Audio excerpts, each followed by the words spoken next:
Kannada big boss season 12 నిన్న ఇవాల్టి ఎపిసోడ్లోన కంప్లీట్గా నామినేషన్ ప్రక్రియ చోటు చేసుకునింది. సో ఈ నామినేషన్ చాలా ఆసక్తికరంగా సాగింది. 2 దశలుగా సాగింది. మొదటిది ఏంటంటే కెప్టెన్ ధనుష్ నేతృత్వంలోన ర్యాంకింగ్స్ పెట్టేసి ఏ ర్యాంకింగ్లో ఎవరెవరు నిలబెట్టాలి, వాళ్ళకి ఆ స్థానం ఎందుకు ఇచ్చారు అని ఆయన కారణాలు చెప్పాల్సి ఉంటుంది. ఈ టాస్క్ లో మొత్తం మీద అంటే నిన్న ఇవాళ టాస్క్ మొత్తం మీద రజిత్ ఆ తర్వాత చైత్ర వీళ్ళిద్దరూ కూడా ఉండాలన్నమాట.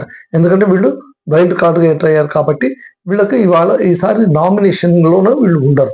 సో వీళ్ళిద్దరు బయటకు వెళ్ళగా మిగిలిన వాళ్ళందరూ కూడా వరుసగా నిలబడి ఉండాలి. వాళ్ళను వీళ్ళు టార్గెట్ చేయాలి. సో ఇక్కడి నుంచి మొదలవుతుంది నిప్పంటించుకోవడం. ఏంటి అంటే ఎప్పుడైతే ధనుష్ కావ్యను తీసుకొచ్చి నంబర్ 1 పొజిషన్లో, గిల్లిని తీసుకొచ్చి నంబర్ 2 పొజిషన్లో పెట్టారో అప్పటి నుంచి కూడా ఇంటిల్లిపాది భగ్గుమంటుంది. కారణం ఒకటి, అశ్విని కావచ్చు, ధ్రువంత్ కావచ్చు, రషిక కావచ్చు, రక్షిత కావచ్చు, రఘు కావచ్చు, వీళ్ళందరూ కూడా ఏంటంటే ఏం చేసిందని కావ్యని తీసుకొచ్చి మీరు మొదటి పొజిషన్లో పెట్టారు. ఆమె ఏం ఆడింది, ఆమె ఎక్కడ స్టాండ్ తీసుకునింది, ఆమె ఎక్కడ యాక్టివ్గా ఉంది అని ఆమెను టార్గెట్ చేయడం మొదలుపెట్టారు. వాస్తవానికి అసలు వాళ్ళందరికీ ఆమె టార్గెట్ కాకపోయినా కూడా కేవలం ఆమె నా పొజిషన్లో నిలబెట్టడం వల్ల టార్గెట్ చేయాల్సి వచ్చింది. ఈ క్రమంలోన అతి హెచ్చుగా టార్గెట్ చేసింది ఎవరు అంటే రషిక. రాశిక ఏమని చెప్తుందంటే కావ్య కేవలం గిల్లి చుట్టూ తిరగడం, గిల్లితో స్టాండ్ తీసుకోవడం తప్పనిచ్చి ఆమె చేసింది ఏమైనా ఉందా? Nothing more than that. అలాంటి ఆమెను తీసుకొని వచ్చి ఎలా కూర్చోపెడతారు? నేను టాస్క్లో ఆడాను, నేను కెప్టెన్సీ టాస్క్ దాకా వెళ్ళొచ్చాను, ఆమె ఏం వెళ్ళింది, ఏం చేసింది చెప్పండి అని ధనుష్ నిరూపిస్తారు. ధనుష్ తనకున్న కారణాలు తాను చెప్తాడు. చివరికి అశ్విని కూడా అసంతృప్తి వ్యక్తం చేస్తుంది.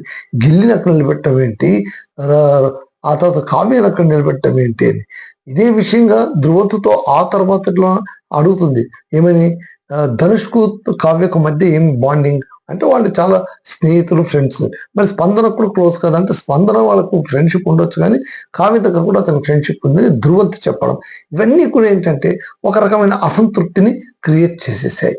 సో ఇక్కడ హోరాహోరీగా పోరాటం, మామూలు పోరాటం కదా, అక్కడ గిల్లి దగ్గర కూడా పోరాటం.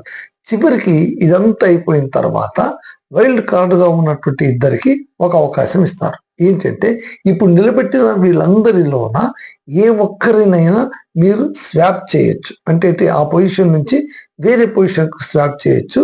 ఇలా స్వాప్ చేసేటప్పుడు కూడా మీరు కారణాలు చెప్పాలి అన్నప్పుడు చైత్ర, రజిత్ ఇద్దరు మాట్లాడుకొని రఘును, అంటే ఆయన 6th ప్లేస్లో ఉన్నటువంటి రఘును తీసుకొని వచ్చి మొదటి ప్లేస్లో పెడతారు. ఎందుకంటే ఆయన వచ్చిన 3వ వారంలో వైల్డ్ కార్డు ఎంటర్ అయ్యాడు, వచ్చిన 3వ వారంలో కెప్టెన్ అయ్యాడు, కాలేజ్ ప్రిన్సిపాల్ అయ్యాడు, మళ్ళీ ఇంకోసారి కెప్టెన్ అయ్యాడు. సో ఛాన్సెస్ తీసుకున్నాడు, తను తాను ప్రూవ్ చేసుకున్నాడు. కాబట్టి ఎట్టి పరిస్థితుల్లోనూ కూడా రఘుకు ఫస్ట్ పొజిషన్ ఇవ్వాలి. కావ్య గురించి ఆయన మాట్లాడలే, వాళ్ళు మాట్లాడేది కేవలం రఘుకు ఆ పొజిషన్ రావాలని వాళ్ళు ఎక్స్పెక్ట్ చేశారనమాట. సో ఇదే విధంగా ఇక్కడ రక్షిత విపరీతంగా చాలా భయంకరంగా కేకలేస్తుంది. ఏంటంటే మాలు అన్నను చివరిలో నిలబెట్టారు. చివరిలో మాలు ఉంటాడు. మాలు, ధ్రువంత్, సూరజ్ వీళ్ళు ముగ్గురు టేలెంట్స్ లో ఉంటారు. కడపటి స్థానం మాలుకి ఎలా ఇస్తారు? ఆయన ఎంత బాగా ఆడతాడు, ఆయన స్టాండ్ ఆయన తీసుకుంటాడు, ఆయన ఎట్లా మీరు ఉంచుతారని ఆయన తరఫున పోరాడుతుంది. ఆయన తరఫున పోరాడినప్పుడు గిల్లి కూడా అంటాడు, కాదు నువ్వు ఆయన తరఫున ఎందుకు పోరాడతావు, నీదేమైనా అసంతృప్తి చెప్పు, కానీ ఆయనకు పొజిషన్ ఇవ్వాలని నువ్వే ఆడడానికి ఆయన నోరు లేదు, ఆయన మాట్లాడతాడు కాదు. స్పందన అదే మాట చెప్తుంది, కావ్య అదే మాట చెప్తుంది, వీళ్ళందరూ కూడా అదే మాట చెప్పినా కూడా తను వినదు. గిల్లి ఏం చేస్తాడు, గిల్లి కావ్య వీళ్ళిద్దరికి ఆ పొజిషన్ ఎందుకు ఇచ్చారని మళ్ళీ ఆ అమ్మాయి ఎందుకంత అకారణంగా కోపం వ్యక్తం చేస్తుందో, అసంతృప్తి వ్యక్తం చేస్తుందో తెలియదు. కానీ ఈ నామినేషన్ ఘట్టం పూర్తయ్యేంత వరకు కూడా గిల్లి వర్సెస్ రక్షిత లాగానే పడిపోయింది, గిల్లి వర్సెస్ రాశిక లాగానే పడిపోయింది అనమాట. భయంకరమైనటువంటి ఆరోపణలు, ప్రత్యారోపణలు చేసుకోవడం మనకి ఇక్కడ కనిపిస్తుంది. ఇక్కడ మీరు గమనించాల్సింది ఏంటంటే ప్రతి ఒక్కరూ కూడా గిల్లి కావ్యను టార్గెట్ చేయడానికి ప్రయత్నిస్తారు. ప్రత్యేకించి గిల్లీని. ఎందుకంటే గిల్లీకి ఏదో స్ట్రెంగ్త్ ఉంది, ఆయన హౌస్లో నిలబడుతున్నాడు, ముందుకు వెళుతున్నాడు, ఎలాగైనా అతని కాలు లాగాలి అనే ప్రయత్నం ఇంటిల్లిపాది కలిసి చేసినట్టు నాకైతే స్పష్టంగా అనిపిస్తోంది. రఘు కావచ్చు, స్పందన కావచ్చు, స్పందన లేదు కానీ రఘు కావచ్చు, రాశిక కావచ్చు, సూరజ్ కావచ్చు, ధ్రువంత్ కావచ్చు, అశ్విని కావచ్చు, రక్షిత కావచ్చు, వీళ్ళందరూ కూడా గిల్లి పైన పడ్డారు. కానీ వాళ్ళందరూ ఒకవైపు, తనొక్కటే ఒకవైపు ఉన్నా కూడా తన మాట బలంతోన, తన మాటల గారడి చేత గిల్లి కొట్టిన దెబ్బకు రక్షిత, ఆ తర్వాత రాశిక విల్లవిల్లలాడిపోయారంటే మీరు నమ్మండి. ముఖ్యంగా రక్షితను అంటాడు, ఏంటి నువ్వు చిన్నపిల్లవని నేను వదులుతూ ఉంటే చాలా ఎక్కువ చేస్తున్నావు ఏంటమ్మా, నువ్వు ఏంటి నీ మాట్లాడేది, నువ్వు మాత్రం ఏం చేస్తున్నావు, నువ్వు కూడా ఫుటేజ్ కోసం కదా చేసేది, నన్ను ఫుటేజ్ కోసం అని అన్నావు, నువ్వు దేనికోసం చేస్తున్నావు, 24 గంటలు కిచెన్ దగ్గర పడి ఉంటావు, 24 గంటలు కిచెన్ దగ్గర ఎందుకు ఉంటున్నావు, నీకు ఫుటేజ్ ఎక్కువ దొరుకుతుందని. ఎవరు ఎక్కువగా ఉంటే కనుక ఫుటేజ్ ఉంటుందో వాళ్ళ దగ్గర పోయి నువ్వు మాట్లాడుతూ ఉన్నావు. సో నువ్వు కూడా చాలా తెలివిగానే ఆడుతున్నావు, నువ్వేమి తెలివి తక్కువగా ఆడట్లేదు, నన్నొక్కటే అనాల్సిన పని లేదని అయ్యా అప్పటికప్పుడు పాఠం అప్పచెప్తారు. సో ఆ స్టేజ్ అయిపోయిన తర్వాత సెకండ్ స్టేజ్ ఏంటంటే, వెనకాల పెద్ద డ్రమ్ లాంటిది పెట్టింటారు, ఆ డ్రమ్కు కత్తితో పొడవాలి. ఎవరిని నామినేట్ చేస్తారో వాళ్ళను కత్తితో పొడిచి, ఒకరికి 2 ఛాన్సులు ఉంటాయి. సో 2 కత్తులు తీసుకొని ఒక్కొక్కరికి పొడవాలి. సో ఎవరి కత్తి తీసుకోవాలనేది వాళ్ళ ఇష్టం.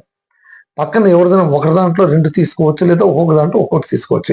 ఇట్లా కత్తులు పొడుస్తూ పోయాక చివరిగా అంత నామినేషన్ పూర్తయ్యాక ఎవరి దగ్గర ఎక్కువ కత్తులు ఉంటాయో వాళ్ళు నామినేట్ అవుతున్నట్టు లెక్క. ఇక్కడ మళ్ళీ ఖచ్చితంగా పోరాటం జరిగేది ఎవరికి అంటే కనుక రాశిక స్పందనకు, రాశిక కావ్యకు, రాశిక గిల్లికి. వీళ్ళ మధ్య ఫుల్ హోరావరిగా, అంటే కావ్యకు జరుగుతుంది, కానీ గిల్లి వచ్చి రాశిక కూడా పొడుస్తూ ఉంటా. రాశిక పొడుస్తూ అంటే ఎంత భయంకరంగా వాళ్ళ మధ్య పోరు జరుగుతుందంటే సూరజ్ని తీసుకొచ్చి పెడతాడు. అప్పటికే అంటాడు కావ్యతన, వేరే వాళ్ళు ఎవరైనా మాట్లాడితే మనం ఊరుకోవచ్చు, కావ్య గిల్లి అని. 24 గంటలు పోయి సూరజ్ దగ్గర కూర్చుని ఆమెకి ఎలా మాట్లాడుతుంది, ఆమెకు మాట్లాడడానికి ఎవరు హక్కు ఇచ్చారు అని అదే విషయం చెప్తా ఉంటాడు. నువ్వేం చేసావు ఈ ఇంట్లోన? సూరజ్ చేత హమాలి పనులు చేయించుకున్నావు. సూరజ్ నీకు సర్వరా, కాఫీ తీసుకొనరా, ఆమ్లెట్ చేసి పెట్టు, నాకు ఇది కావాలా, నాకు అది కావాలా, లవ్ మైనస్ హేట్ ఏమవుతుంది, ఇలా టీజింగ్ ఎంతగా బుల్లింగ్ చేశాడంటే చివరికి ఆమె చేత కాలే, నిజంగా కూడా ఆమె చేత కాలే. ఈ విధంగా ఒక్కరినొకరు కత్తులతో పొడుచుకొని నామినేషన్లు చేశారు. ఈ నామినేషన్ల ఘట్టం పూర్తయిన తర్వాత కావ్య వర్సెస్ రక్షిత కూడా అంతే, గిల్లికి కావ్యకు కొడుతుంది. సేమ్ ఏంటి, మీరు సరిగా ఆడట్లేదు, మీకంటే మాడు బాగా ఆడతాడు, మీకంటే మాడు బాగా ఆడతాడన్న ఒక కారణం చేత వాళ్ళిద్దరిని నామినేట్ చేయడం, అక్కడ ఎందుకో నాకు రక్షిత సరైన స్టాండ్ తీసుకోలేదేమో అనిపిస్తుంది, అనవసరంగా గిల్లిని గెలికిందేమో అనిపిస్తుంది, అందుకోసం గిల్లి సరైన కౌంటర్ కూడా ఇచ్చాడనిపిస్తుంది. గిల్లి అటు సూరజ్కు ఇటు రాశికకు ఇచ్చినటువంటి కౌంటర్ మామూలు కౌంటర్ కాదు, దెబ్బకు వాళ్ళు విలవిలలాడిపోయారు. కావ్య గిల్లి ఒకటి అని వాళ్ళు ఏ కారణం చేత అయితే గిల్లి కావ్యను నామినేట్ చేశారో అదే కారణం తీసుకొని రాశికను XXX సోప్ వేసి కడిగి పడేశారు, డిటర్జెంట్ సోప్ వేసి కడిగి పడేశారు. అసలు ఆ ఫోరుకు, అతను తీసుకున్న స్టాండ్కు, అతను మాట్లాడే మాటలకు, అతను టంగ్ ట్విస్ట్కు ఇలా మాట్లాడుతుంటే ఇద్దరు కూడా నిరుత్తరులైపోయారు. చివరికి అందరు నవ్వుకున్నారు కూడా. ఏం ఎంటర్టైన్మెంట్ గా, అంటే గిల్లి నామినేట్ చేసింది ఎంటర్టైనింగ్ గా కూడా అనిపించింది. సో ఈ విధంగా ఈ వీక్ హౌస్ లోన 10 మంది నామినేట్ అయిపోయారు, ఎక్సెప్ట్ అశ్విని అండ్ రఘు. వీళ్ళిద్దరికి ఒక్కొక్క కత్తి వచ్చింది కాబట్టి వీళ్ళిద్దరిని తప్పనిచ్చి మిగిలిన వాళ్ళందరూ నామినేట్ అయ్యారు. ధ్రువంత్ నామినేషన్లు లేడు, అశ్విని నామినేషన్లు లేదు, రఘు నామినేషన్లు లేదు, వైల్డ్ కార్డ్స్ గా వచ్చినటువంటి రజిత, చైత్ర నామినేషన్లు లేరు. 5గురిని తప్పనిచ్చి మిగిలిన 10 మంది కూడా నామినేషన్లో ఫిక్స్ అయిపోయారు. ఇది నామినేషన్ ఘట్టం పూర్తి అయిపోయింది. నామినేషన్ పూర్తయ్యాక క్యాప్టెన్సీ టాస్క్ కోసం ఆ వీక్ టాస్క్లు స్టార్ట్ అవుతాయి.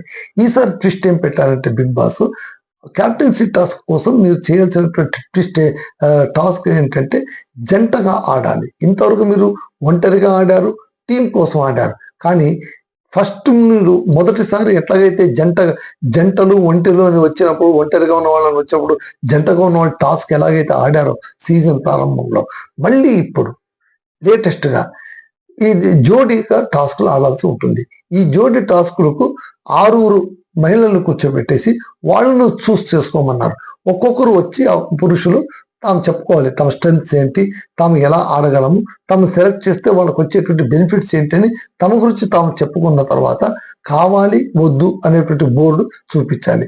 ఇద్దరు కావాలని చూపించారనుకోండి, ఇద్దరిలోన ఎవరినో ఒకరిని సెలెక్ట్ చేసుకోవచ్చు. ఇద్దరు లేక అంతకంటే ఎక్కువ మంది కావాలని సెలెక్ట్ చేస్తే ఎవరైనా సెలెక్ట్ చేసుకోవచ్చు. అందరూ వద్దు అనుకుంటే కనుక ఆయన మళ్ళీ ఇంకో రౌండ్ కోసం ఎదురు చూడాల్సి ఉంటుంది. ఈ మొత్తం ప్రక్రియలోన ఏమాత్రం ఎవరు సెలెక్ట్ చేసుకునే వ్యక్తి ఎవరు అంటే ధృవంత్. సో ఇప్పుడు మాలుని రక్షిత మాలు వాళ్ళిద్దరు ఒక జంటగా అయిపోతారు. అశ్విని స్పందన అభిషేక్ ఒక జంట అయిపోతారు. అలాగే రఘు ఆ తర్వాత అశ్విని ఒక జంట అయిపోతారు. అలాగే చైత్ర రజిత్ ఒక జంటగా మారుతారు. కావ్య గిల్లి ఒక జంట అవుతారు. ఆ తర్వాత రాశిక సూరజ్ ఒక జంట అవుతారు. ఇప్పుడు ఈ జంటల టాస్క్ ఎలా ఉంటుందో చూడాలి. ఎవరినైతే మీరు జంటలుగా ఉంటారు అని ఒకరినొకరు పోరాడుకున్నారో వాళ్ళే జంటలుగా మారారు. కావ్య గిల్లి ఒక జంట అయిపోయారు. రాశిక సూరజ్ ఒక జంట అయిపోయారు. కాకపోతే అశ్విని రఘు వాళ్ళు ఒక జంట అయ్యారు. అభిషేక్ స్పందన ఒక జంట అయిపోయారు. ఏ మాలు కోసమైతే రక్షిత గిల్లిని కావ్యను నామినేట్ చేస్తూ భయంకరంగా పోరాడిందో ఆ గిల్లిని ఆ మాలుని తనకు జోడిగా తెచ్చుకునింది. సో వీళ్ళు ఇప్పుడు రేపటి నుంచి జంటలుగా ఎలా ఆడతారు, టాస్క్ ఎలా ఆడతారు. ఇక్కడ కావ్య ఒక మాట చెప్తుంది, గిల్లి వెంట తిరుగుతాడు, గిల్లి వెంట టాస్క్ తీసుకుంటారు, అది ఇదని చాలా మీరు మాట్లాడుతున్నారు. ఈ ఇంట్లోన ఇప్పటిదాకా కావ్య అంటే గిల్లి అనేటువంటి విషయాన్ని తీసుకొచ్చారు. దీన్ని నేను ఒక అవకాశంగా తీసుకుంటాను. 2-3 సార్లు ఆమె వేరే వాళ్ళ కోసం ట్రై చేసినా కూడా అది వర్కౌట్ కాదు. ఆమె అదే చెప్తుంది, నేను కనీసం దీన్ని బ్రేక్ చేద్దాం, వేరే వాళ్ళని తీసుకుందామని ప్రయత్నించినా కూడా మీరే నాకు అవకాశం ఇవ్వలేదు. సో మీరందరూ కూడా మళ్ళీ నాకు గిల్లితో ఆడే అవకాశం ఇచ్చారు, కానీ గిల్లితోనే ఆడతాను. ఒకవేళ ఆయన కెప్టెన్ అయితే చాలా బాగా చేయగలను నాకు తెలుసు, కానీ ఆయన కంటే నేను తెలివైన దాన్ని కాబట్టి నేను కూడా కెప్టెన్ గా బాగా చేయగలను. మేమిద్దరం కూడా టాస్క్ ఆడి చూపిస్తాం. మీలో ఉన్నటువంటి ఎన్నో సమస్యలకు, సందేహాలకు, ప్రశ్నలకు మేము సమాధానం ఇవ్వబోతున్నాం అని చాలా స్థైర్యంగా స్థిరంగా తేల్చి చెప్పింది కావ్య. ఇక్కడ కావ్యకు గిల్లికి ఇది నిజంగా ఛాలెంజ్. ఎందుకంటే గిల్లి సరిగా ఆడడు, కేవలం మాట్లాడతాడు, మాట తప్ప ఆట లేదు అనేటువంటి అపవాదం ఆయన పైన ఉంది. కావ్యకి ఉంది, ఇన్నాళ్ళు నామినేషన్స్ నుంచి తప్పించుకుంటూ వచ్చింది, ఏ రోజు కూడా నామినేషన్ లో నిలబడలేదు, సేఫ్ గేమ్ ఆడుతోందని ఆమె పైన. ఆమె నామినేట్ చేయడంలో కూడా అదే, ఈసారి ఆ నామినేషన్ లో ఆమెకు వచ్చినప్పుడు అందరు చెప్తున్నది అదే, మీరు సేఫ్ గేమ్ ఆడుతున్నారు, ఇప్పటిదాకా మీరు నామినేషన్ లో లేదు. దానికి ఆమె చెప్పేది ఏంటి, నేను నామినేషన్ లో లేదంటే మీరు నన్ను నామినేట్ చేయలేదు, మీరు ఎందుకు నన్ను నామినేట్ చేయలేదు, నేను స్ట్రాంగ్ కాబట్టి. నేను ఒకవేళ వీక్ అయ్యింటే మీరు నన్ను నామినేట్ చేసేవాళ్ళు కదా, కాబట్టి మీరు చేయలేదు నామినేట్, నేను కాకపోవడం కాదు అని ఆమె తాను జస్టిఫై చేసుకునింది. కానీ ఆ మాట వినే పరిస్థితి ఇంట్లో ఎవరు లేరు. సో ఇప్పుడు వీళ్ళు జంట టాస్క్లు ఎలా ఆడతారు అనేది మనం వేచి చూడాల్సి ఉంటుంది. చూద్దాం రేపటి నుంచి ఏం జరుగుతుందో చూద్దాం. కానీ ఈ రోజు ఎపిసోడ్ లో మాత్రం గిల్లి విశ్వరూపం ప్రదర్శించాడు. విశ్వరూపం, ఒకవైపు రక్షిత, ఒకవైపు గిల్లి, ఇద్దరు నువ్వా నేనా అన్నట్టుగానే పోరాడారు. గిల్లి ముఖ్యంగా రక్షిత కంటే కూడా, రక్షిత దగ్గర ఆయన సాఫ్ట్ కార్నర్ ఉంది, నా వంశదీపం అని ఆమెతో కామెడీ చేస్తూ ఉంటారు కాబట్టి ఆమె గురించి పెద్దగా ఆయన పట్టించుకోడు. ఎప్పుడైనా కానీ గిల్లి చూడండి, తను నామినేట్ చేశారని ఎవరితో పోరాడడానికి పోడు, పాయింట్ ఉన్నప్పుడు ఆర్గ్యూ చేస్తాడు, తర్వాత వాళ్ళతోనే కలిసిపోతాడు. ఇక్కడ రాశిక దగ్గర మాత్రం వీర లెవెల్లోన సూరజ్ను ఎంత ఎక్స్ప్లాయిట్ చేసింది, ఎలా ఎక్స్ప్లాయిట్ చేసింది.